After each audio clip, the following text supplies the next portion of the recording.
no me resisto a decir que todos sabemos que el Código Civil dice que una persona jurídica tiene domicilio propio, que tiene derechos y obligaciones con relación a las normas que la regulan, que tiene autonomía patrimonial y que tiene capacidad procesal.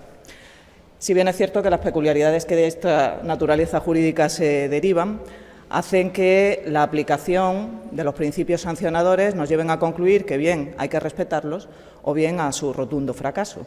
Por lo tanto, en esta mesa redonda vamos a hablar, o se va a hablar por unos ponentes especializados en esta materia, sobre las garantías procesales, si son o no las mismas, ¿no?, que asisten a las personas jurídicas, personas físicas, esos derechos derivados del artículo 24 de la Constitución. Y no me resisto tampoco a presentar, siquiera muy brevemente, en un minuto, a quienes nos acompañan en esta mesa, aunque por el programa lo conocen. Pero, en primer lugar, quiero referirme, por este orden, a la profesora Esther Bueno, que es profesora en esta casa, en la Universidad de Córdoba, de Derecho Tributario. Derecho tributario nos va a hablar de una peculiaridad, esa prueba ilícita, en un ámbito que los administrativistas sabemos que el derecho tributario es hijo del derecho administrativo. Vamos a hablar del derecho administrativo en el ámbito tributario sancionador. Experta en esta materia, por lo tanto, y en segundo lugar, el profesor Alberto Picón nos va a hablar sobre ese derecho de autoincriminación, ¿no? Y además, incluso recientemente el Tribunal Supremo vuelve, ¿no?, en un ámbito como es el tributario, a plantear esa conciliación entre el derecho a no declararse culpable y en el ámbito de las tareas de inspección, por ejemplo, cuando se requiere información que es de una manera obligada, y luego de qué forma se concilia con el derecho a no incriminarse. De todos estos temas nos va a hablar profesor de la Universidad de Valladolid. Quisiera destacar también de él que tiene una importante trayectoria profesional como abogado y, por lo tanto, esa práctica pues le ha merecido también que se sitúe y que se nutra a la Universidad de Valladolid pues de su intelecto y de su investigación en este ámbito. Y finalmente, porque interviene en primer lugar la profesora Lucía Alarcón, quien todos conocemos sobre todo esa dilatada experiencia profesional y académica y esa línea tan consolidada a través de sus publicaciones en el derecho administrativo sancionador, del que todos aprendemos y seguimos aprendiendo, y yo creo que esa especialización que viene de sus maestros, ¿no?, especialmente el profesor Rebollo y el profesor también Manolo Izquierdo y todos los que nutren este importante grupo de investigadores en la Universidad de Córdoba en Derecho Administrativo, que desde luego es de alabar, y sobre todo el número de proyectos de investigación que tienen. Ella ha liderado también algunos de estos proyectos y fruto de los mismos pues ha permitido que nos encontremos en este primer Congreso Internacional de Derecho Administrativo Sancionador.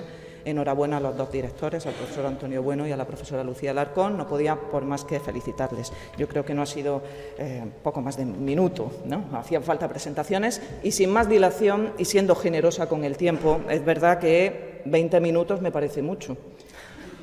De manera que ese va a ser un límite, tan límite que como son todos especialistas y además académicos e investigadores, tienen esa capacidad de síntesis y de saber poner los puntos claves de cada uno de los contenidos que le asisten. Por lo tanto, 15, 16 minutos vamos a dejarlo. Vamos a ver si llegamos. No voy a poner el despertador, pero sí voy a... Yo sé que esto va a permitir sobre todo. Bueno, pero el moderador ante un director de un congreso creo que tiene mucho que decir, ¿eh? Bien, sin más, tiene la palabra la profesora Lucía. Muchas gracias. Buenas tardes, casi ya. En la primera sesión de esta mañana se ha tratado el tema de los sujetos responsables en el derecho administrativo sancionador y, en concreto, se ha tratado el problema de la responsabilidad de algunas personas físicas, los menores de edad, los directivos, los gerentes y de algunas personas jurídicas, ¿no? En esencia, los grupos de empresas que sabemos que suelen organizarse en sociedades anónimas, muchas veces abiertas. Bueno, y ab initio parece que si todos estos sujetos, todas estas personas pueden responder de las infracciones administrativas por igual, lo razonable sería que todos ellos pudiesen tener los mismos derechos de defensa por igual. Mismos derechos frente a la misma potestad sancionadora. Es el título de esta mesa redonda y lo que vamos a tratar hoy aquí. Pues bien, yo lo primero que tengo que decir es que el título de mi intervención la necesaria limitación de los derechos fundamentales procesales de las personas jurídicas, no lo elegí yo libremente. Esto de la necesaria limitación es un título que a los directores del Congreso les venía muy bien, que les pareció lo suficientemente provocador para avivar el debate, pero yo en el fondo no sé si es una buena solución. Diría que es una solución que soluciona bien poco, pero bueno, vamos a verlo. Vayamos paso a paso. Se ha señalado que el hecho de que las personas jurídico-privadas en nuestro ordenamiento disfruten de derechos fundamentales es un problema inexistente, se ha dicho. Porque salvo en Alemania y en España son escasísimas las referencias jurisprudenciales y bibliográficas al respecto. También se ha dicho que es un problema más teórico que práctico y de muy escasa utilidad, porque nuestra jurisprudencia en España, el Tribunal Constitucional, desde el comienzo de su andadura, se los ha reconocido a las personas jurídico-privadas derechos fundamentales de una forma prácticamente incontrovertida. Pero a pesar de esas críticas, el problema sí que se ha planteado y sigue latente, y basta, para hacerse una idea, basta con leer las últimas sentencias de la Sala Tercera del Tribunal Supremo sobre los durísimos requisitos que se le exige a la Inspección de Tributos para que pueda entrar en los domicilios de las sociedades anónimas y para su autorización judicial, ¿no? De hecho, da la sensación, si uno se lee las últimas sentencias esta de la Sala Tercera del Tribunal Supremo, que protegen el domicilio de las sociedades anónimas, muchas veces abiertas, que son las personas jurídico-privadas más deshumanizadas que existen, que protegen el domicilio de esas personas deshumanizadas tanto o más que el domicilio de las propias personas físicas, lo que, en mi opinión, ha conllevado a una completa desnaturalización de ese derecho fundamental. Pero bueno, que las personas jurídico-privadas son titulares de derechos fundamentales, hoy por hoy en España es una realidad indiscutible. Y es una realidad indiscutible porque lo ha declarado el Tribunal Constitucional español y, en consonancia con él, el Tribunal Supremo, no porque lo diga la Constitución. La Constitución española únicamente atribuye a las personas jurídicas 3, 4 a lo más derechos fundamentales puntuales, solo esos. La libertad religiosa, la libertad de creación de centros docentes, se atribuye así, la única vez que aparece la personas jurídicas cuando se habla de derechos fundamentales, la libertad sindical y, en cuarto lugar, el derecho a acceder a los medios de comunicación social que sean de carácter público, que se atribuye a los grupos sociales y políticos significativos. Bueno, todos los demás derechos fundamentales, muchísimos derechos fundamentales más, se los ha otorgado el Tribunal Constitucional, que ha seguido a pie juntillas en este tema y, sin razonarlo lo suficientemente, ha seguido el artículo 19.3 de la Ley Fundamental de Bonn, de la Constitución alemana, que, como saben, dice que las personas jurídicas tendrán los derechos fundamentales que sean compatibles con su naturaleza, y que, por ende, ha seguido también a pie juntillas lo que ha declarado el Tribunal Constitucional Federal alemán. Y el caso es que la titularidad de derechos fundamentales por parte de las personas jurídico-privadas plantea muchísimos problemas, muchísimos. Yo aquí voy a señalar muy brevemente dos, los más evidentes quizá. Que hay muchas clases de derechos fundamentales diferentes, y todos muy heterogéneos entre sí, y que hay muchos tipos de personas jurídico-privadas distintas. Y suele ocurrir que lo que se dice para un derecho fundamental o para un tipo de persona jurídico-privada no suele ser aplicable, no sirve para otros derechos fundamentales y para otro tipo de personas jurídico-privadas. Vamos por partes. Por lo que se refiere a las clases de personas jurídico-privadas, las hay muy distintas, desde las asociaciones, consagradas expresamente en el artículo 22 de la Constitución, pasando por algunas asociaciones con relevancia constitucional, como partidos políticos, sindicatos, asociaciones de consumidores. Nos vamos luego a las fundaciones, también reconocidas en la Constitución, a las sociedades civiles, a las sociedades mercantiles, y dentro de las mercantiles las tenemos personalistas, no personalistas, y dentro de las no personalistas las tenemos las de capital, abiertas, cerradas, incluso cotizadas. Muchísima variedad. Si tuviera que yo hablar o prever una regla general para todas ellas, ¿no?, que lo he estudiado durante los últimos años, yo creo que lo más coherente sería afirmar que disfrutan de derechos fundamentales las personas jurídico-privadas en la medida en que agrupan, que representan a un colectivo de personas físicas, en medida de que detrás de ellas hay un grupo de personas físicas identificadas y que defienden un interés de esas personas físicas. Por eso he defendido, como lo más razonable, decir que tienen derechos fundamentales las asociaciones o las sociedades personalistas, y creo que lo más controvertido es siempre reconocérselos a las sociedades de capital, sobre todo las abiertas, sean cotizadas o no cotizadas, en la medida en que son personas jurídicas que están vacías de personas físicas, que están completamente desconectadas, desvinculadas de las personas físicas que son las dueñas de su capital. Por lo que se refiere a los distintos derechos fundamentales, hay algunos que por su naturaleza parecen incompatibles con las personas jurídico-privadas. Pues el derecho a la vida, a la integridad física, a la libertad ambulatoria, a la intimidad personal, a la intimidad familiar, a la libertad de cátedra, a contraer matrimonio.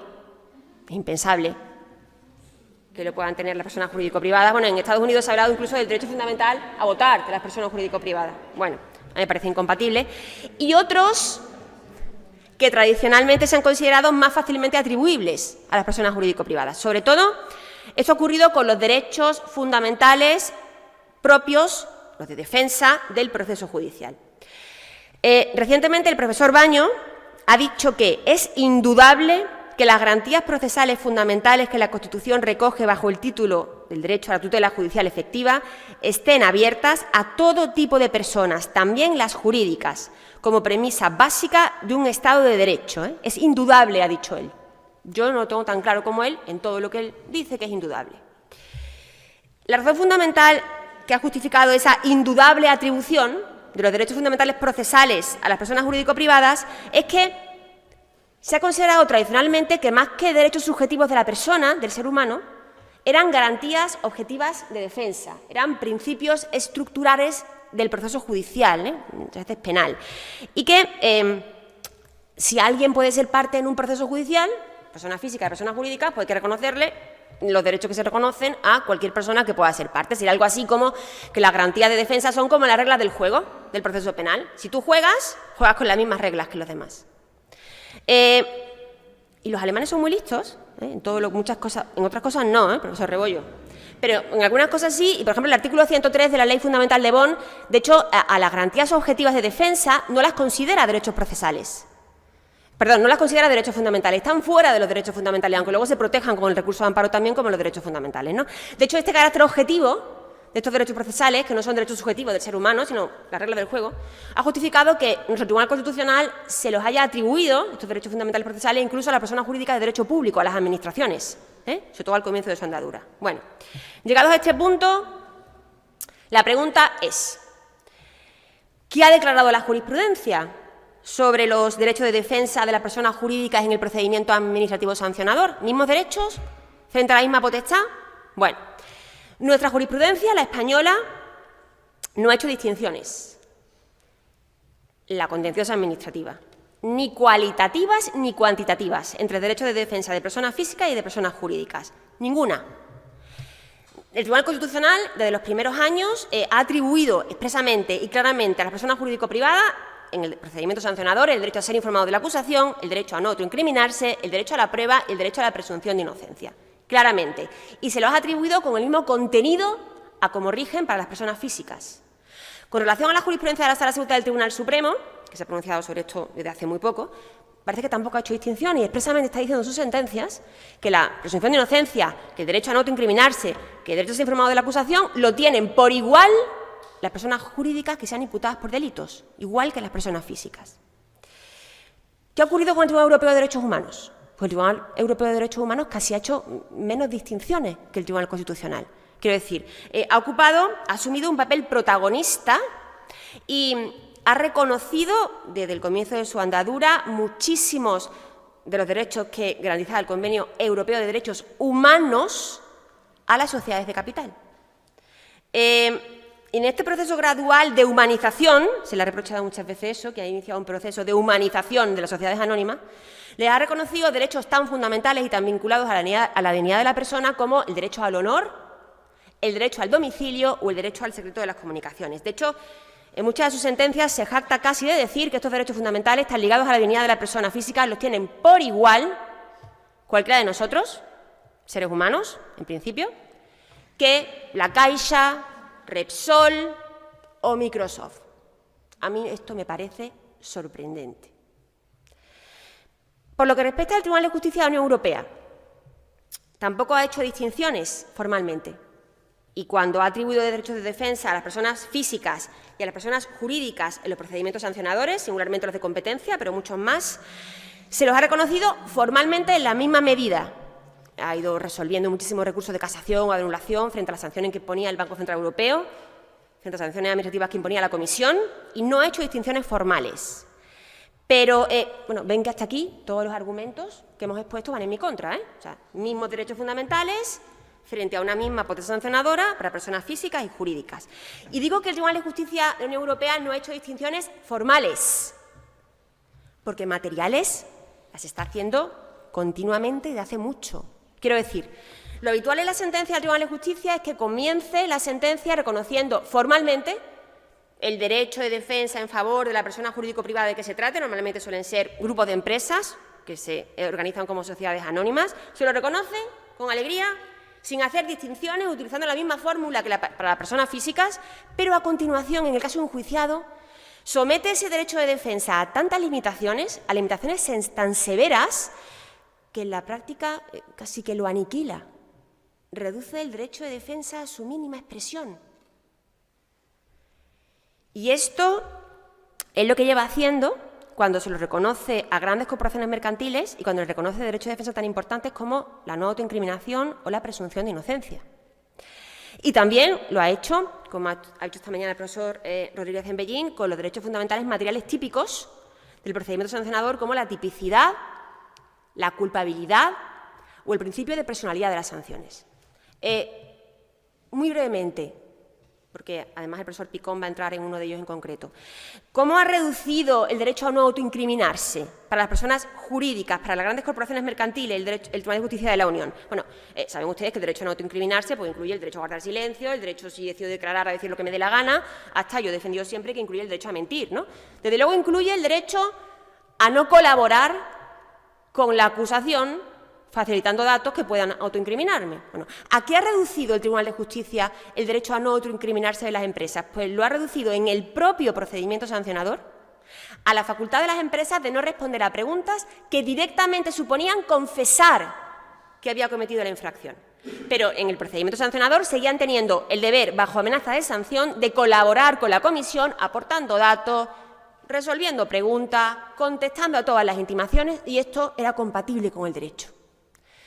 Con relación a la reducción que ha padecido la presunción de inocencia, saben ustedes que la presunción de inocencia conlleva que la Administración, que la parte que acusa, tiene que tener una prueba de cargo suficiente y que la carga de la prueba pesa sobre la parte que acusa, sobre la Administración, ¿eh? Esto así. Bueno, pero el Tribunal de Justicia de la Unión Europea ha hecho a la presunción de inocencia de las empresas en los procedimientos sancionadores compatible con una jurisprudencia que se ha inventado el Tribunal de Justicia, que no está, diga lo que diga, en el derecho europeo originario, y es la doctrina de la presunción de influencia decisiva, de la que nos ha hablado el profesor Rodríguez Embellín, en virtud de la cual se ha inventado que hay un sujeto responsable en el derecho de la Unión, que es la empresa, la unidad económica, y en los casos en que haya un grupo de empresas donde la matriz sea la que realiza la infracción, la filial es la que realiza la infracción, normalmente, y puede que la matriz no sepa nada de la infracción, pues ha considerado que si la matriz es la dueña de la filial y si prácticamente posee mucho de su capital, pues hay que presumir que la domina, y como la domina, es la responsable.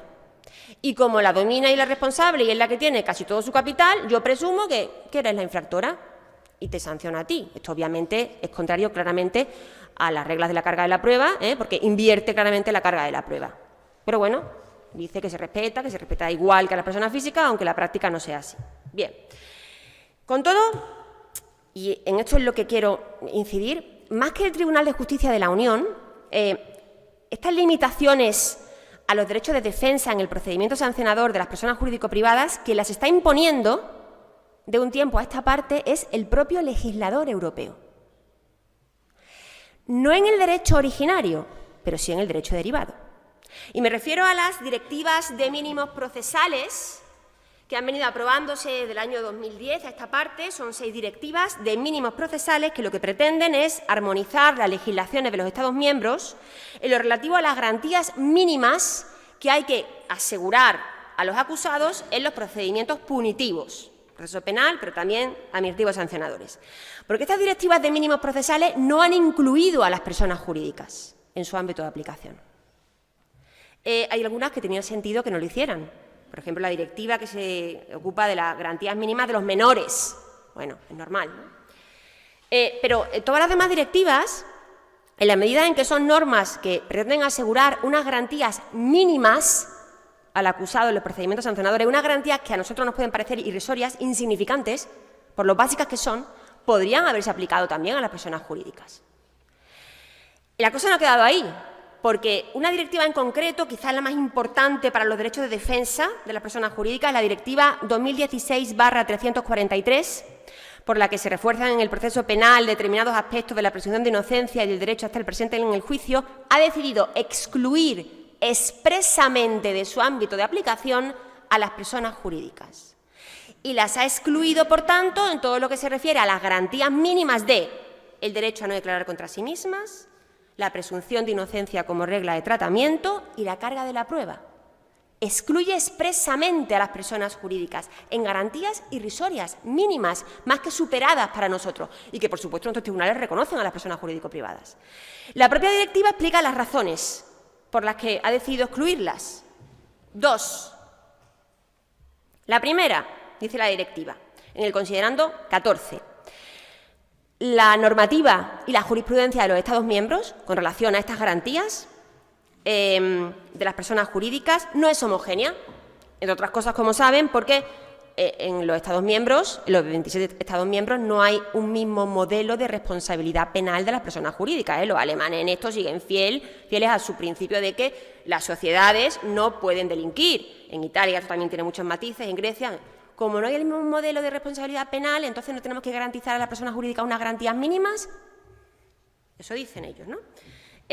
Y con relación, sobre todo, a la segunda razón, que es la que me interesa, que está en el considerando 13 de la directiva y que luego se repite en el articulado, dice la directiva de 2016. Dice, la presunción de inocencia de las personas físicas tiene un contenido y un nivel de protección superiores a los de las personas jurídicas.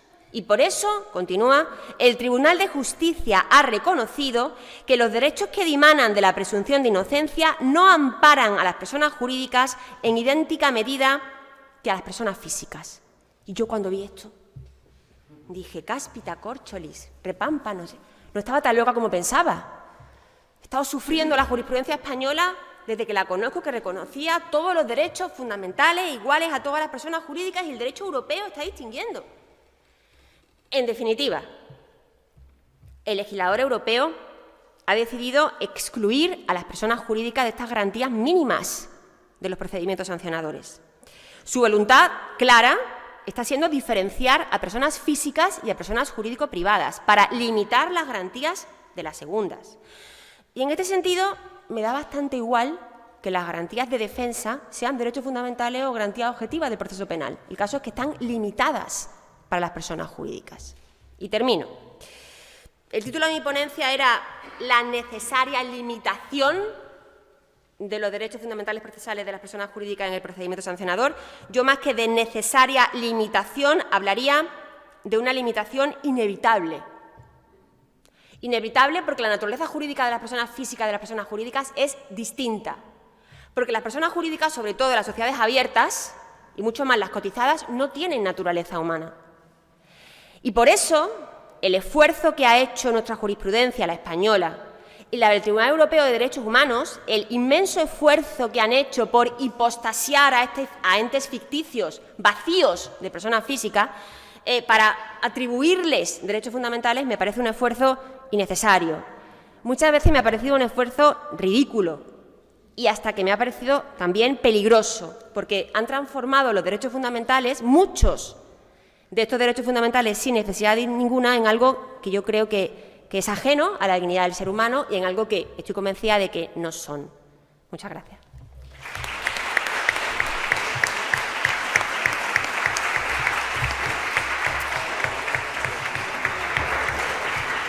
Muchas gracias a la profesora Alarcón, que se ha ajustado perfectamente además a los tiempos, y por su brillante exposición. Tiene la palabra a continuación la profesora Bueno Gallardo para hablarnos de procedimiento específico en el ámbito tributario y esos derechos fundamentales, en concreto la prueba ilícita.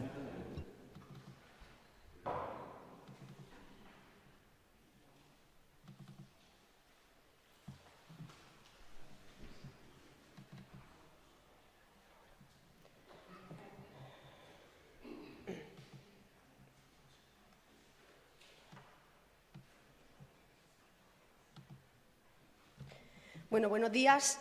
Yo, siguiendo con la expresión utilizada por el profesor Gómez Chomillo, soy la señora rarita de la mañana, en tanto que tributarista,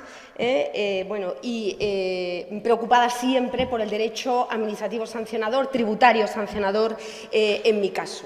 Y como señora rarita, por supuesto, quiero agradecer a los directores del Congreso, tanto a la profesora Lucía Alarcón como al profesor Antonio Bueno, pues su invitación a participar en él y, en concreto, en esta mesa, agradecimiento que hago extensivo a todo el profesorado del área de Derecho Administrativo de esta universidad, al que siempre me ha unido un profundo respeto intelectual, ellos lo saben, y un sincero cariño.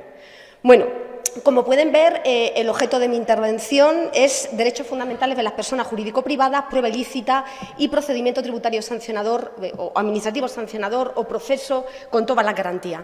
De esta tríada de aspectos ya les adelanto que voy a poner el acento en el segundo de ellos, en la prueba ilícita, y a medida que avance en la exposición lo iré interrelacionando, porque me parece esencial, con el derecho a un proceso con todas las garantías, interrelación que, como trataré de demostrar, pues surte efecto y tiene relevancia de cara a la tutela de los derechos fundamentales de las personas jurídico-privadas.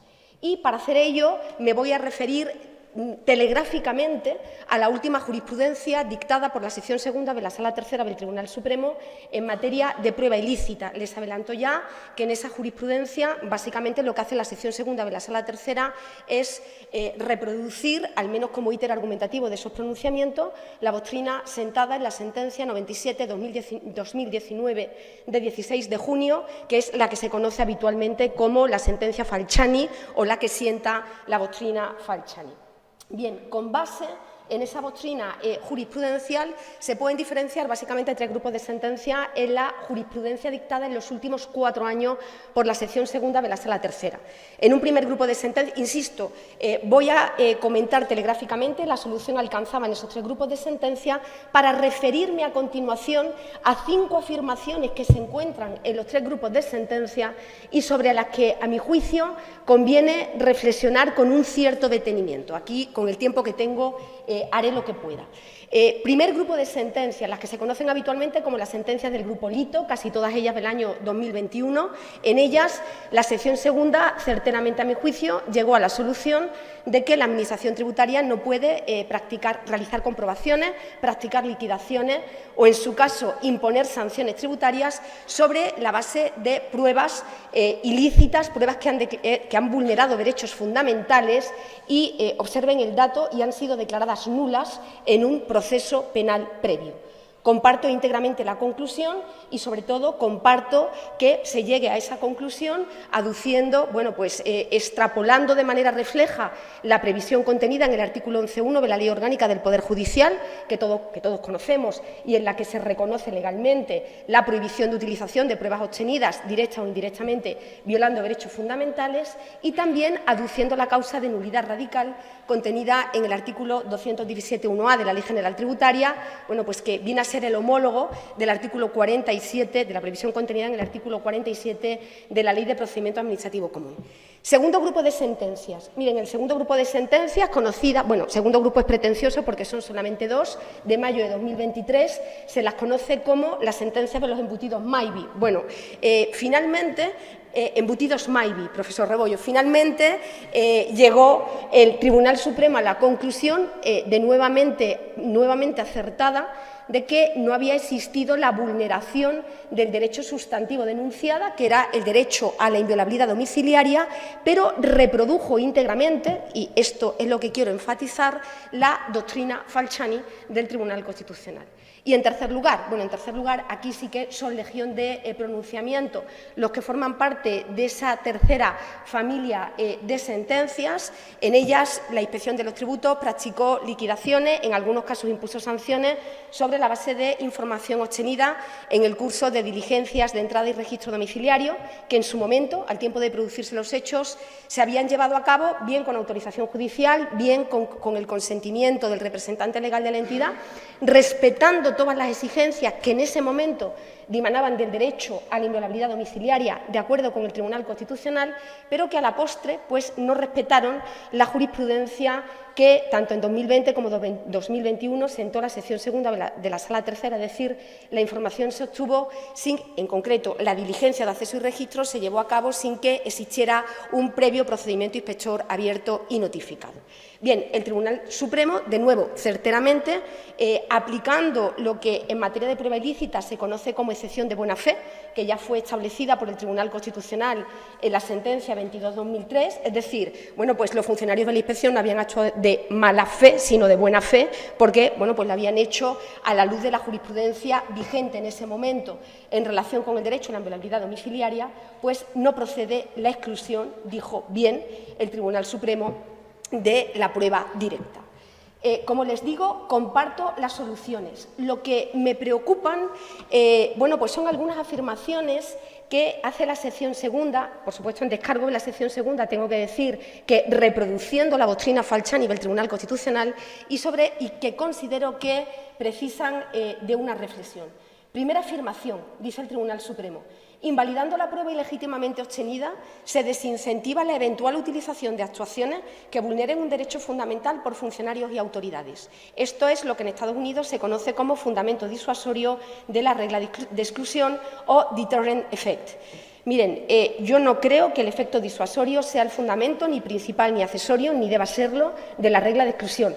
Cuestión distinta es que pueda ser un efecto colateral, eso no lo voy a discutir, de la aplicación de esa regla. Pero es que me preocupa ver ese tipo de afirmaciones en nuestra jurisprudencia, tanto constitucional como ordinaria, porque el efecto disuasorio fue el principio del fin de la regla de exclusión en la jurisprudencia norteamericana. Es decir, seguramente no me cabe duda de que sabrán que el origen de la garantía de exclusión de la prueba ilícita está en Estados Unidos y, en concreto, bueno, aunque se suele hablar de una regla de exclusión, en puridad son 3 reglas de exclusión distintas, la de las enmiendas cuarta, quinta y sexta, y además la particularidad que presenta la jurisprudencia norteamericana es que la regla de exclusión forma parte del contenido de esas garantías. Es decir, con esa garantía en concreto, cuarta enmienda privacidad, quinta derecho a no autoincriminarse, sexta asistencia letrada.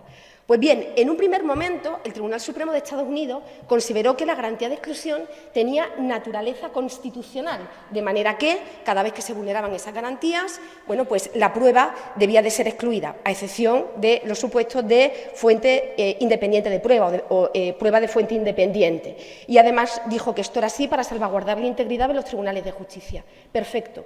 Pero andando en el tiempo se reveló excesivo aquello de que cada vez que se vulnerase un derecho reconocido en una de esas enmiendas, hubiera que excluir la prueba. Entonces, bueno, pues empezaron a proliferar las excepciones a la regla de exclusión y, sobre todo, y en hecho es donde quiero poner el acento, se desnaturalizó la naturaleza, permítanme la redundancia, de la regla, que dejó de ser una garantía constitucional para ser un remedio judicial, jurisdiccional, que además perseguía un claro efecto disuasorio, que es lo que les decía, y que para ser aplicado requería en todos los casos de un juicio de ponderación o de un análisis coste-beneficio. Solo cuando la disuasión resultase evidente, la prueba debía de ser excluida. Esto sucedió en la década de los años 60-70 con los asuntos Calandra y Yanis contra Estados Unidos y se hizo más evidente a partir de 2009 y 2011 con los asuntos Herring y Davis contra Estados Unidos. Y fue el principio del fin de la regla de exclusión.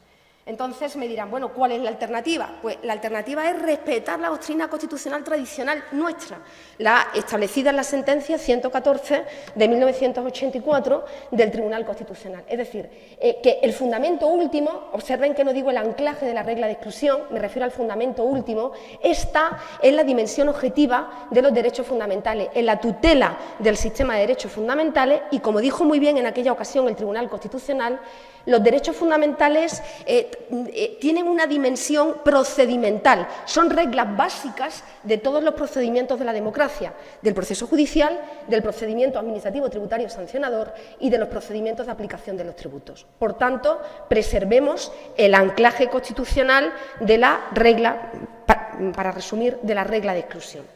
Segunda afirmación que encontramos en la jurisprudencia del Tribunal Supremo. Desde la sentencia 114 del 84, el Tribunal Constitucional ha establecido un conjunto de principios generales de la doctrina constitucional sobre la prueba ilícita en línea con la jurisprudencia del Tribunal de Estrasburgo. Miren, lo que creo que está en línea con la jurisprudencia del Tribunal de Estrasburgo es el anclaje de la regla de exclusión, pero no la configuración. He tratado de demostrarlo, no sé si se verá bien, pero en el esquema que tienen en pantalla. En cualquier caso, si tienen interés, se lo puedo facilitar por escrito, por supuesto. Parte izquierda de la pantalla, el anclaje de la regla de exclusión en Estados Unidos, en el derecho inicialmente vulnerado.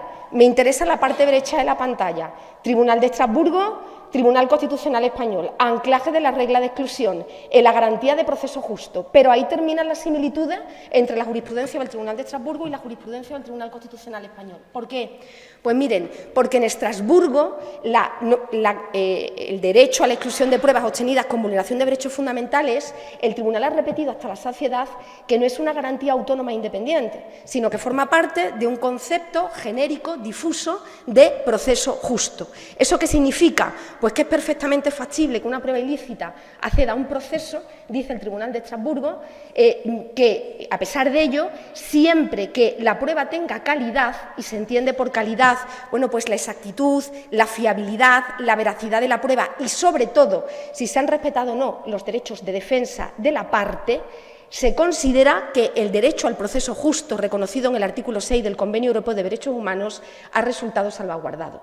Solo hay una excepción, que el derecho inicialmente vulnerado, bueno, pues sea el derecho a no padecer torturas o tratos inhumanos o degradantes, que, como podrán entender por la especial trascendencia, en fin, del derecho, pues cuando básicamente las pruebas de confesión se obtienen vulnerando ese artículo 3, sí se considera que su acceso al proceso vulnera el derecho al proceso justo.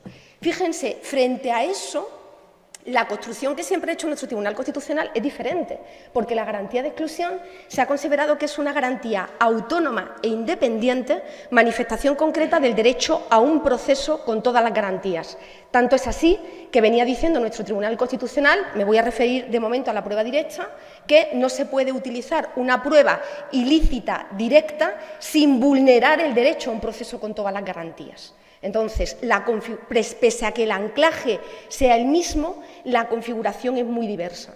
¿Qué sucede? Esa era la jurisprudencia del Tribunal Constitucional hasta la sentencia Falciani, que era lo que quería poner de manifiesto aquí. Si se fijan en la parte inferior de la diapositiva, en la sentencia 97-2019, la doctrina Falciani se acerca peligrosamente, desde mi punto de vista, a la jurisprudencia del Tribunal de Estrasburgo, con la consiguiente menor tutela de la garantía de exclusión de prueba obtenida con vulneración de derechos fundamentales. Bien, le decía, muy diferente a la construcción de nuestro Tribunal Constitucional. Como me consta que en el Tribunal conocen sobradamente la doctrina constitucional sobre la prueba ilícita y especialmente la dictada con anterioridad a la sentencia Falciani, me voy a limitar aquí a poner de manifiesto tres aspectos. Miren, primero, en el proceso penal, porque esto se ha discutido sobre todo por ustedes, por la doctrina administrativista.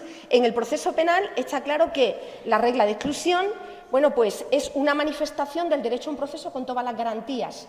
No es una manifestación del derecho a la presunción de inocencia en el proceso penal, porque ha dicho textualmente el Tribunal Constitucional que la presunción de inocencia no puede erigirse en canon de validez de pruebas. Ciertamente, cuando la prueba ilícita ha sido la única que ha servido para fundamentar la condena, evidentemente ha declarado vulnerado también no solo el derecho a un proceso con todas las garantías, sino también el derecho a la presunción de inocencia. Ya sé que en el derecho administrativo sancionador, lo puso hace tiempo por escrito la profesora Alarcón, bueno, pues el Tribunal Constitucional tiende a residenciar la garantía de exclusión en la presunción de inocencia, tanto obiter dicta como ratio decidendi de bastantes fallos. Yo soy partidaria de hacerlo como en el proceso penal, también para el derecho administrativo sancionador y para incluso para los procedimientos de aplicación de los tributos. Aquí, de nuevo, en un esquema con bastante contenido, tendrían la síntesis de la doctrina constitucional pre-Falciani simplemente, y para no extenderme, les diré claves de esa doctrina con anterioridad a la sentencia 97-2019, porque lo que pretendo demostrarles a continuación es que se dice que la sentencia Falciani reproduce la jurisprudencia constitucional precedente. No, no, opera una mutación constitucional implícita, evidentísima, en relación con la doctrina que hasta ese momento se había sentado en relación con la prueba directa. ¿Es verdad? Bueno, en pantalla básicamente yo siempre digo que para aplicar la regla de exclusión, presupuesto de aplicación, vulneración de un derecho fundamental, sustantivo o procedimental, por parte del poder público, la vulneración o de un particular, y ya se utilice la prueba ilícita contra el titular del derecho o un tercero. Alcance de la prohibición. Lo que se prohíbe no es traer a la causa, si luego no se valora, lo que se prohíbe es valorar la prueba ilícita, sea cual sea el peso que esa valoración tenga en la imposición de la pena o de la sanción. Objeto de la prohibición. Habíamos dicho siempre, y sobre esto quiero poner el acento, la prueba directa, interdicción absoluta de valoración, con la única excepción de la buena fe de la sentencia 22/2003 del Tribunal Constitucional, porque es intrínsecamente ilegítima. La prueba derivada ya es otra cosa. La prueba derivada es intrínsecamente legítima, decía el Tribunal Constitucional, pero bueno, en algunos casos deberá de ser excluida cuando mantenga una relación de dependencia jurídica con la prueba directa, la famosa conexión de antijuridicidad que creo que todos conocemos. En la parte inferior derecha de la diapositiva tienen los 5 criterios que se utilizaban para establecer la conexión de antijuridicidad, que básicamente eran índole y características de la vulneración del derecho. En segundo lugar, intensidad de la relación causal entre prueba directa y prueba derivada. 3, ya desde la perspectiva externa, necesidad esencial de tutela del derecho correspondiente, vulnerabilidad del mismo y grado de culpabilidad de quien vulneró el derecho. Eso es lo que había. ¿Qué pasa en la sentencia Falciani? Esa que decimos que reproduce la jurisprudencia precedente, lo dice el propio Tribunal Constitucional. Miren, antes de pasar la pantalla, lo que hacemos es aplicar a la prueba directa parte de la conexión de antijuridicidad que se venía aplicando en relación con la prueba derivada. En concreto, en el caso Falciani, no comentaré aquí los hechos porque seguro que los conocen, era una prueba ilícita directa, pero se dijo es necesario efectuar el correspondiente juicio de ponderación para ver si su utilización o no vulnera el derecho a un proceso con todas las garantías. Y el juicio de ponderación se hizo sobre la base de 2 elementos, índole y características de la vulneración del derecho y necesidad de tutela del derecho fundamental vulnerado. Eso eran parámetros propios de la conexión de antijuridicidad que se venía aplicando a la prueba derivada. Me dirán, ¿y todo esto qué tiene que ver con los derechos fundamentales de las personas jurídico-privadas? Bueno, pues que si valoramos índole y características de la vulneración del derecho, los derechos fundamentales de las personas jurídicas que se aplican fundamentalmente en el ámbito tributario, estoy pensando en la inviolabilidad domiciliaria, normalmente tienen un contenido menos protegido cuando se predica de la persona jurídica. Si vamos a valorar la intensidad de la lesión, esto puede tener repercusiones en lo que respecta a la exclusión de la prueba. Teniendo en cuenta este juicio de ponderación, efectivamente el Tribunal dijo que, el Tribunal Constitucional, que ni se vulneraba el proceso con todas las garantías, ni se vulneraba la presunción de inocencia. Una advertencia con posterioridad, el Tribunal Constitucional yo creo que está pasado desapercibido, pero hay sentencias posteriores, la 92/2023 y la 40/2024, en las que el Tribunal ha vuelto a la doctrina pre-Falciani, a la exclusión automática de la prueba directa.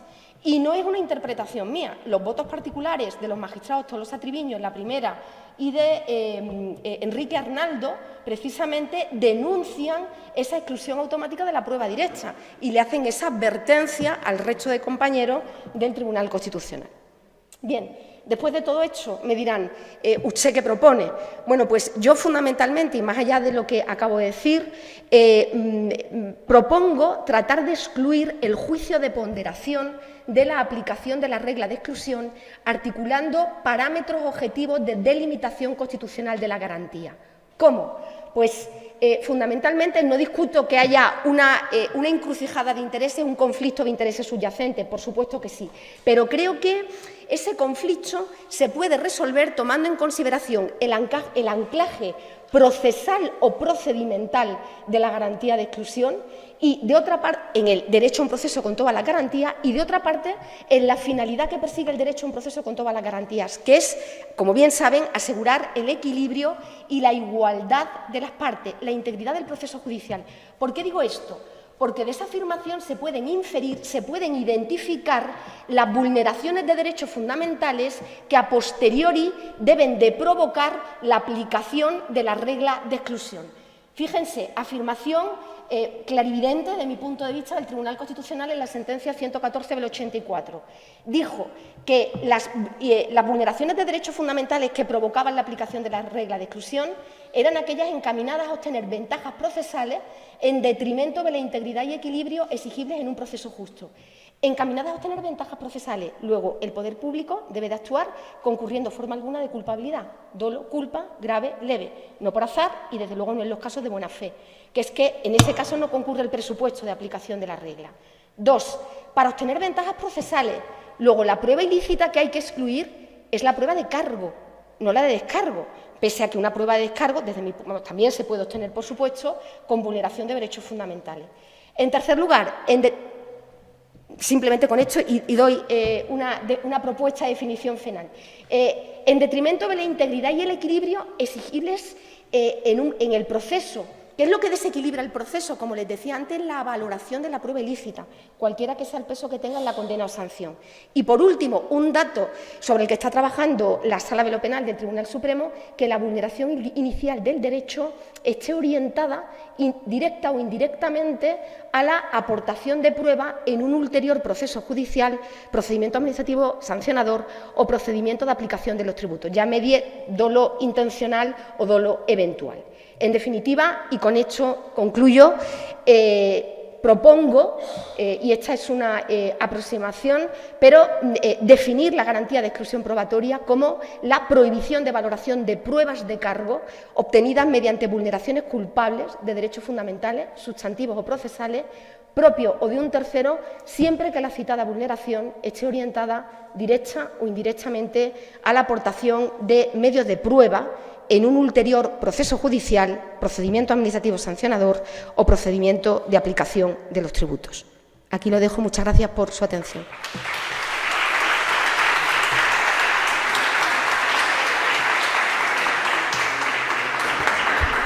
Muchas gracias, profesora Bueno, por su completa y densa y brillante también exposición de un tema complejo y que nos ha advertido pues, de toda la problemática que conlleva y con esos esquemas tan profusos, ¿no?, que esperamos poder ver publicados.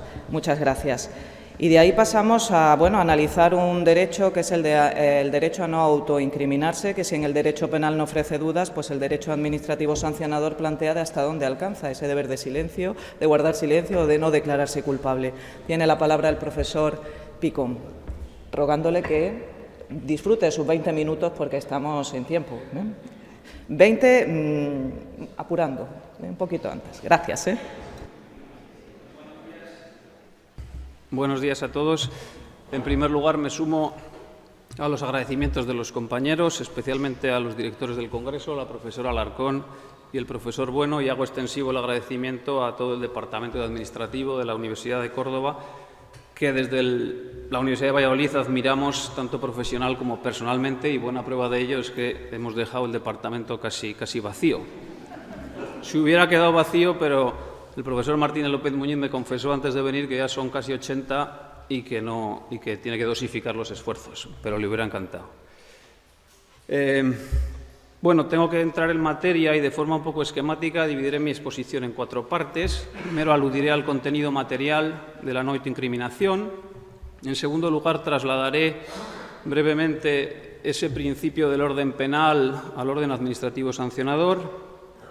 En tercer lugar, y quizá lo más interesante, veremos el alcance que puede tener esa autoincriminación en el derecho administrativo sancionador, o mejor dicho, la posibilidad de que sea conculcado o vulnerado en procedimientos de inspección, para terminar, ya entroncando con el título de la mesa, en donde se me ha ubicado, en si puede tener o no un diferente alcance ese derecho en personas físicas o en personas jurídicas. Como digo, el tiempo es el que es y más o menos será un poco esquemático la ponencia. En primer lugar, se entiende el derecho de no autoincriminación como el derecho a no ser sancionado por una información aportada por el sujeto bajo coacción. En principio, esa sería una formulación abstracta de lo que implica este derecho, ¿no? Se ancla o se fundamenta en un derecho más amplio de defensa, un proceso justo, incluso en la presunción de inocencia, y es un derecho que opera en todos los sistemas sancionadores de nuestro entorno jurídico, ¿no? Se reconoce explícitamente en constituciones como la nuestra, también en textos internacionales, y si no, indirectamente, como ocurre en el ámbito de la Unión Europea. Desde el punto de vista del contenido, en primer lugar, empieza este derecho fundamental por el deber que tienen las autoridades penales y administrativas de informar al presunto infractor de ese derecho que tiene a guardar silencio y a no confesarse culpable, ¿no? Se entiende que si no se produce esa información de forma explícita, pues ya se estaría vulnerando esa garantía de no autoincriminación. En segundo lugar, el contenido implica el derecho a guardar silencio, que interpretado contrario sensu implica también el derecho a hablar. No se puede obligar a hablar y se puede decidir hablar o contestar total o parcialmente en la medida en que el acusado lo considere, ¿no? Y aquí un poco viene toda la problemática de si existe o no existe el derecho a mentir. El Tribunal Constitucional alemán dice que no, el Tribunal Español ha reconocido expresamente que sí. En todo caso, no sé si un derecho subjetivo a mentir, pero creo que se debe reconocer una facultad de no decir la verdad o incluso de mentir sin poder tener ninguna consecuencia desfavorable, porque de lo contrario la posición del acusado sería la misma que la del testigo, ¿no? El testigo tiene obligación de decir verdad, con lo cual, si no rige para el acusado el derecho a mentir, pues si se calla está confesando implícitamente la infracción, y si habla solo puede hablar para delatarse a sí mismo. Por tanto, intuyo que igual mentir es una palabra muy fea, pero en cualquier caso no decir la verdad es un derecho que forma parte de la no autoincriminación. En tercer lugar, este contenido implica también el derecho a no confesarse culpable, es decir, a no colaborar activamente contra uno mismo en el procedimiento, aportando documentos o contestando preguntas, ¿no? No responder o aportar documentos que impliquen de forma expresa admitir la comisión de una infracción. Y, en cuarto lugar, termina el contenido material del derecho en la prohibición de que el ejercicio de este derecho por parte del acusado implique consecuencias negativas para él, ¿de acuerdo? El ejercicio legítimo de un derecho fundamental no puede tener consecuencias desfavorables para quien lo ejerza. Hay que hacer un matiz en este punto. Es verdad que no puede tener consecuencias desfavorables, pero sí que la sentencia del Tribunal Europeo de Derechos Humanos ha insistido bastante en que no tiene un contenido absoluto y que, evidentemente, la actitud del acusado dentro del procedimiento puede ser valorado en la valoración total de la prueba. Evidentemente, no es lo mismo quedarse callado y no colaborar en nada que tratar de dar una coartada razonable. En definitiva, pues los matices de la actitud pueden ser tenidos en cuenta a la hora de determinar si cabe o no cabe la infracción. Pasando al segundo punto, en el traslado de esta garantía penal al derecho administrativo sancionador, pues bueno, es famosa, ¿no?, la sentencia o la expresión del Tribunal Constitucional del traslado de las garantías del orden penal o de los principios del orden penal con matices al derecho administrativo sancionador. En este punto creo que es difícil establecer matices en el derecho a la no autoincriminación, porque o guardas silencio o no lo guardas, o te autoincriminas o no te autoincriminas, con lo cual parece que el traslado tiene que ser íntegro o en toda su extensión. Así también lo ha dicho el Tribunal Europeo de Derechos Humanos en la famosa sentencia de Saunders contra el Reino Unido, ¿no?, que dice que tiene que trasladarse desde el delito más complejo hasta la infracción más simple, ¿no? El problema en el derecho administrativo sancionador pues viene después, que es un poco modular, no tanto en el procedimiento sancionador, que ahí parece que es evidente que tiene un alcance definitivo, sino en los procedimientos previos de comprobación o de investigación. Ahí es donde parece que está el meollo de la cuestión, en hasta qué punto la Administración puede apretar o hasta qué punto el investigado puede acogerse a ese derecho de no autoincriminación o no. Entrando, por tanto, en el tercer punto, alcance en el derecho administrativo, parece que en el procedimiento administrativo sancionador, como he dicho, tiene un alcance del 100%, aunque, como veremos luego, hay una sentencia de febrero del 21 del Tribunal de Justicia de la Unión Europea que dice que para las personas jurídicas no es que tenga un alcance del 100%, sino que prácticamente no tiene alcance, no existe para esas personas jurídicas, pero bueno, partimos de que sí. Pero ¿qué ocurre en los procedimientos de comprobación o inspección?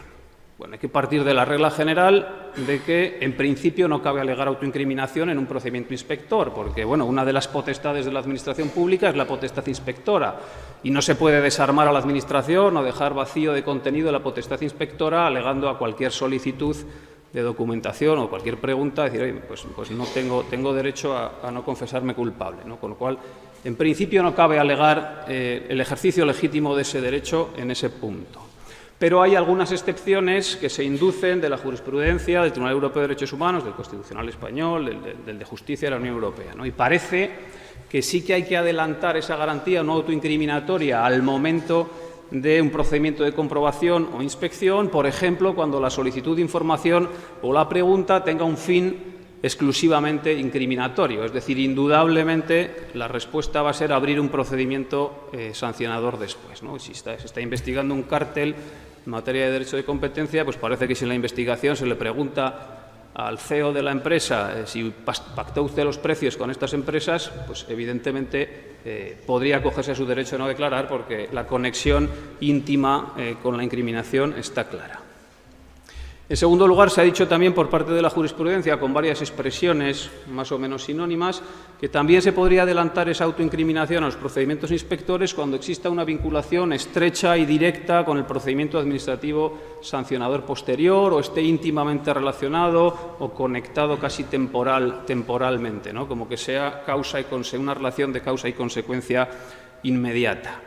Y, en tercer lugar, también, sobre todo en el ámbito tributario, parece que se podría alegar o adelantar la garantía de no autoincriminación en los supuestos en que exista un procedimiento administrativo sancionador paralelo contra la misma persona física o jurídica, porque se entiende que podría utilizarse indistintamente para los dos procedimientos esa información aportada bajo coacción.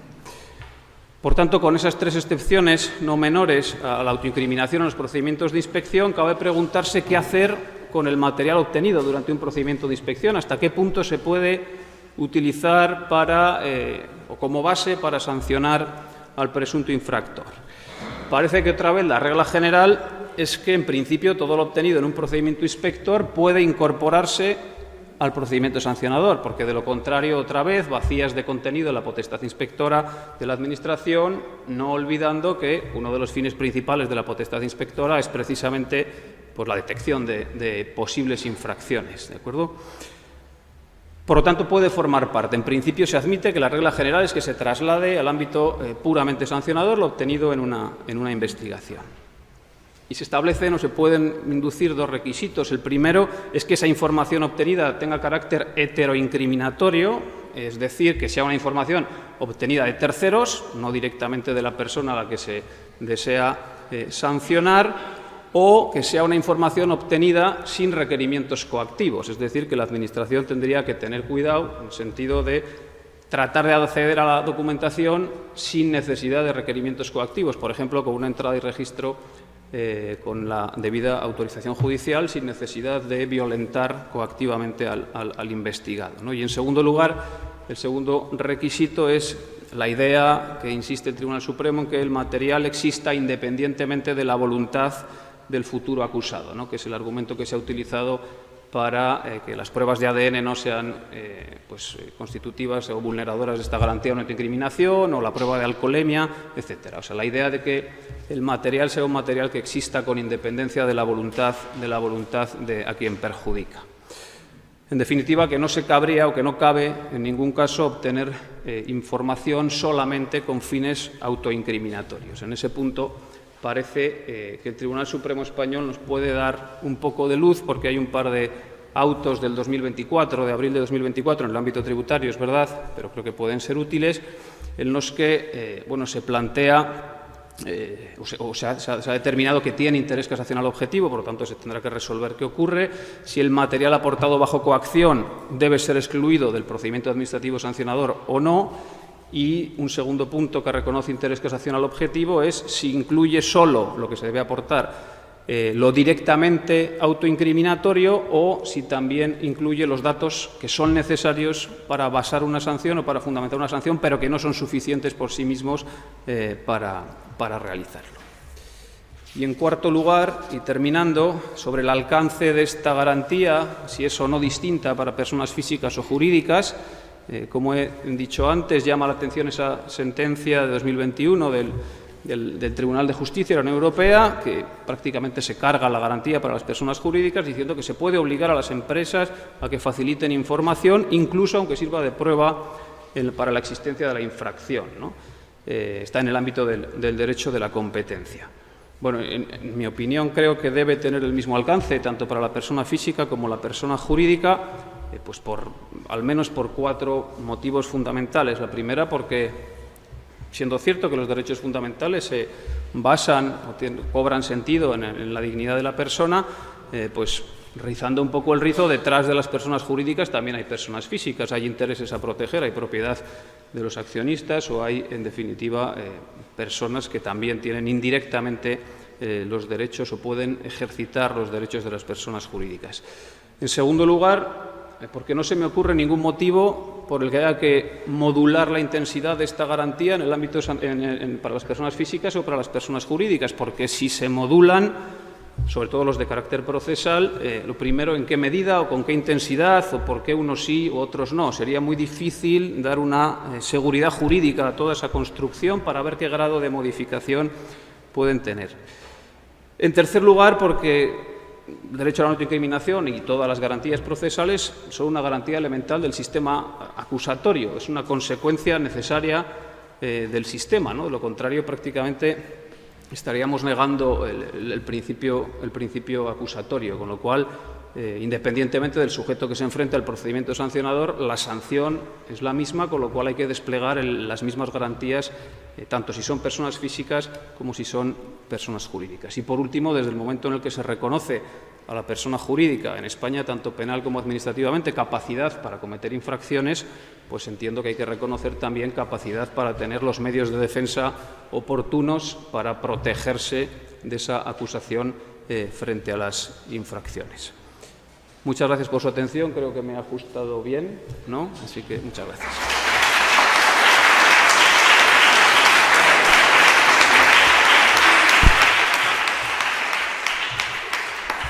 Muchísimas gracias por tu magnífica exposición sobre un tema además tan complejo, y hemos visto que los 3 ponentes han sido capaces, además, no dudaba de ello, de sistematizar bien sus presentaciones y sobre todo porque ponen de relevancia y reflejan los múltiples interrogantes que en torno a las personas jurídicas circulan en relación al reconocimiento de esos derechos fundamentales. Yo decía al principio que hay peculiaridades, las hay, que nos ponen sobre la mesa la aplicación de unos principios del ámbito penal en el ámbito del derecho sancionador, que, derivado también del ámbito de actuación de esas personas jurídicas, de donde se desenvuelva su actividad principal, pues nos conducen a pensar que son plenamente aplicables en algunos sentidos. Si habéis puesto de manifiesto pues esos contenidos, ¿no? Y esa apuesta, ¿no?, por aplicarlos de una manera muy directa, pero en otros casos pues podemos presentarnos un fracaso total, ¿no?, en la aplicación o dificultad, cuando menos, de esos principios. Nos quedan, desde luego, unos minutos muy interesantes para ver las dudas o preguntas o reflexiones que quiera el foro plantear. Bueno, lo primero, dar la enhorabuena a los ponentes. La verdad que a mí es un tema que evidentemente me resulta de máximo interés. Yo, la verdad es que las últimas reflexiones del profesor Picón, pues bueno, me pusieron un poco nervioso porque al final es un poco todo lo contrario que antes defendí.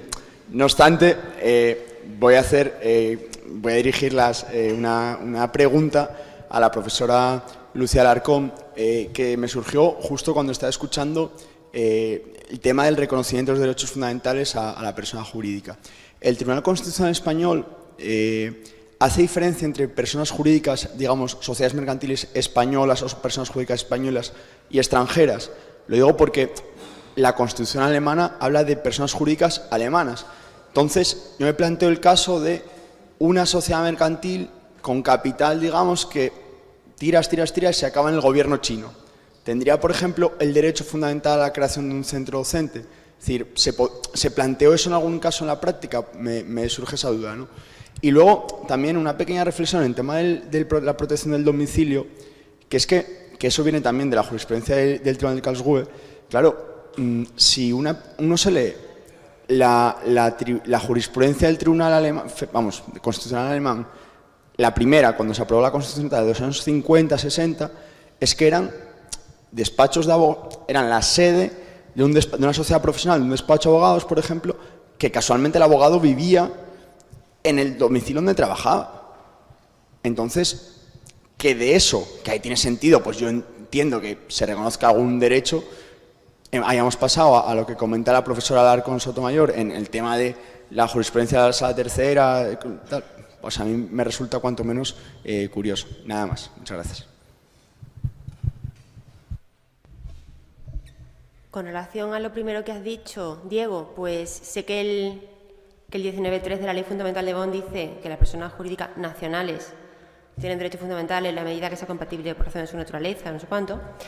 El Tribunal Constitucional Español no ha hecho ninguna diferencia entre españolas y extranjeras.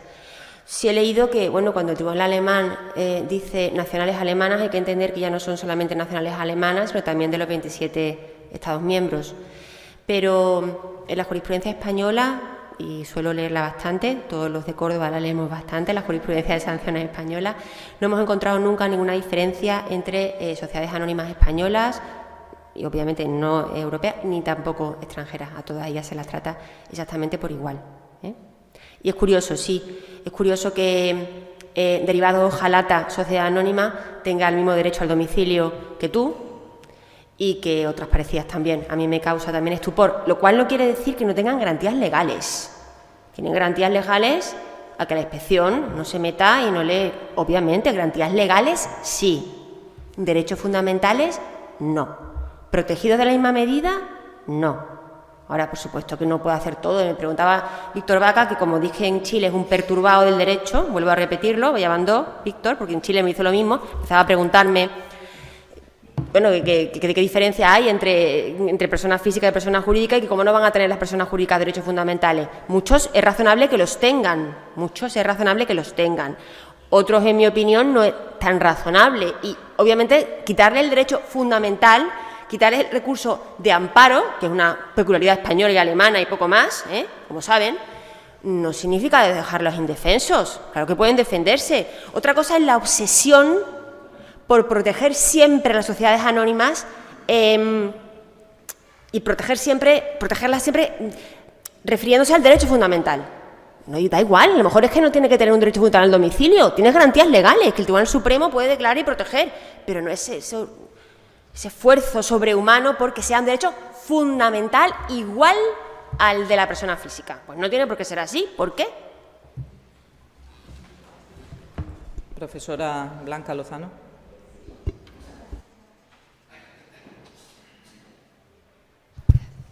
Sí, muchas gracias. Bueno, yo doy la enhorabuena, de verdad ha sido una mesa espléndida y bueno, yo admiro muchísimo la obra de la profesora Alarcón y me sorprende que se haya pasado, como diría mi amigo Jesús Jordano, al lado oscuro de la fuerza. ¿Puedes levantarte, por favor? Sí, porque, a ver, yo creo que las empresas, en la medida, las sociedades, en la medida, como dice el derecho alemán, en la medida en que sea compatible con su naturaleza jurídica, ¿por qué no les vamos a reconocer derechos fundamentales? Todos, incluidos el del domicilio. Vamos a ver, yo voy a dar algunas razones. La primera es que, ¿cómo vamos a hacer una distinción según que haya titularidades personificadas o no detrás de una persona jurídica? Si siempre, como bien ha dicho el profesor Alberto Picón, siempre hay personas jurídicas. Pensemos en el caso extremo de que se les aplica la mayor sanción posible, que es el cierre, el cese de actividad. Esto va a afectar directamente a sus trabajadores, a sus proveedores, a sus accionistas. O sea, yo no veo esa distinción. Siempre hay personas físicas. Y como dice el profesor Alberto Picón, si se les ha reconocido la capacidad para ser sancionadas, ¿por qué no los derechos? Luego, cuando ha hablado la profesora Alarcón, que es cierto que esas directivas de garantías mínimas aprobadas por la Unión Europea desde 2010 muchas veces exceptúan a las personas jurídicas, pero ella misma nos ha explicado que es porque respetan la distinta capacidad de ser imputadas por sanciones en los 27 Estados miembros. Ahora bien, el Tribunal de Justicia, en las sanciones que impone la propia Comisión Europea, no le tiembla el pulso a la hora de anularlas por cualquier tipo de vicio, digamos, falta de motivación o falta de audiencia. Se acaba de cargar ahora una sanción enorme de millones impuesta a Google, y no es la primera vez ni será la última. Es muy escrupuloso con el respeto de las garantías. Y luego la última razón es que de los pocos recursos importantes que he ganado en mi despacho ha sido gracias al libro de la profesora Lucía Alarcón, tengo que decirlo, hace ya tiempo, hace ya como 15 años, de los derechos fundamentales en el procedimiento administrativo sancionador. Y fue precisamente un caso de una práctica colusoria en que a una empresa, y de hecho se lo comenté en su día, hace ya tiempo, a una empresa... Me puse contentísima, Blanca, sí, en serio, pues o sea, es que fue una satisfacción. fabuloso. Por eso es que me preocupa, ¿no? Por favor, sigue ahí. Le habían denegado una prueba, era una práctica colusoria y era una prueba que había aportado unas fotografías inmotivadamente, y pretendían que demostrara que eso hubiera determinado la inocencia. Y como bien decías, no hace falta. Y la Audiencia Nacional lo aceptó. Basta con que podía haber determinado la inocencia y se anuló una multa de 50 millones de euros. Y bueno, otra razón además es que hoy la Administración también comete ensañamientos e irregularidades tremendas contra las personas jurídicas, incluso más que contra las físicas. Vamos a protegerlas también. No sé si es un poco de formación profesional, pero quería decirlo. Gracias. Bueno, yo no quiero quitarle... Sí, es por si damos la palabra para ver quién quiere intervenir y al final ya hacemos una valoración de quienes quieran participar en la mesa. Profesor Rebollo. Muy sucintamente todas las cosas. La primera, no sé, que a lo mejor la profesora Blanca Lozano no compartió los honorarios con la profesora... y por eso, pues, a lo mejor se ha pasado al otro lado, ¿no?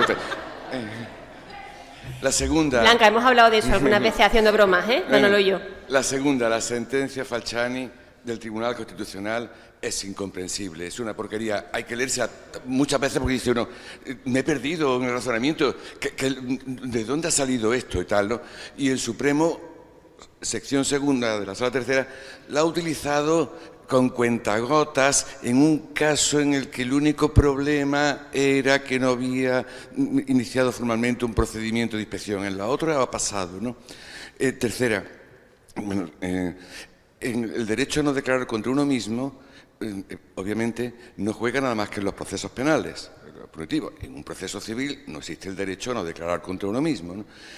Bueno, pues... aquí deberíamos de aclarar lo mismo. Como la Administración juega continuamente con su potestad sancionadora, pero también con su potestad de restablecimiento de la legalidad, pues podríamos dar a la inspección todos los poderes del mundo, incluso para exigir que la gente declare contra sí mismo, sin las consecuencias punitivas. También eso está en la línea de la sección segunda. Y entonces yo hablaría, ya seguirían 28.000, pero como ya se ha recordado aquí, está prohibida la tortura. Una sentencia, creo que habría que hablar no de prueba ilícita, sino de utilización ilícita de las pruebas. La prueba en sí no es ilícita, su utilización es lo que es ilícito. Hay una sentencia de lo militar que me parece, de la Sala de lo Militar, que por cierto, está muy bien, dicen los magistrados de la otra sala, que claro, con los pocos asuntos que tienen ya tendrán tiempo para estudiarlo, pero en fin, hay una sentencia de lo militar que creo que es interesante conocer. Dos militares tienen que declarar en un proceso civil que son ellos los que habían hecho una revista en que insultaban a no sé qué mando o algo por el estilo, los declaran como testigos en un proceso civil de derecho al honor o algo por el estilo, ¿no? Con esa prueba se empieza un procedimiento disciplinario contra ellos.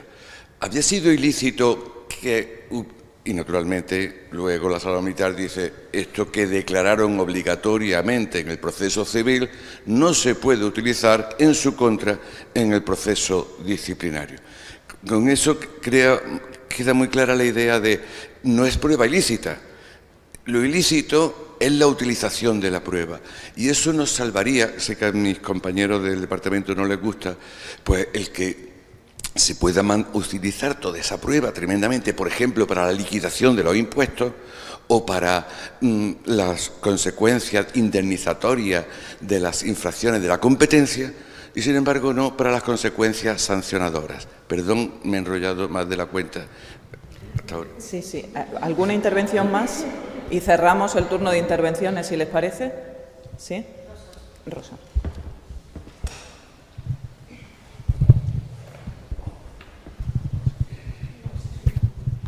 Muchas gracias. Muy breve. ¿Las intervenciones también se aplican respecto de las personas jurídicas de derecho público? Eso.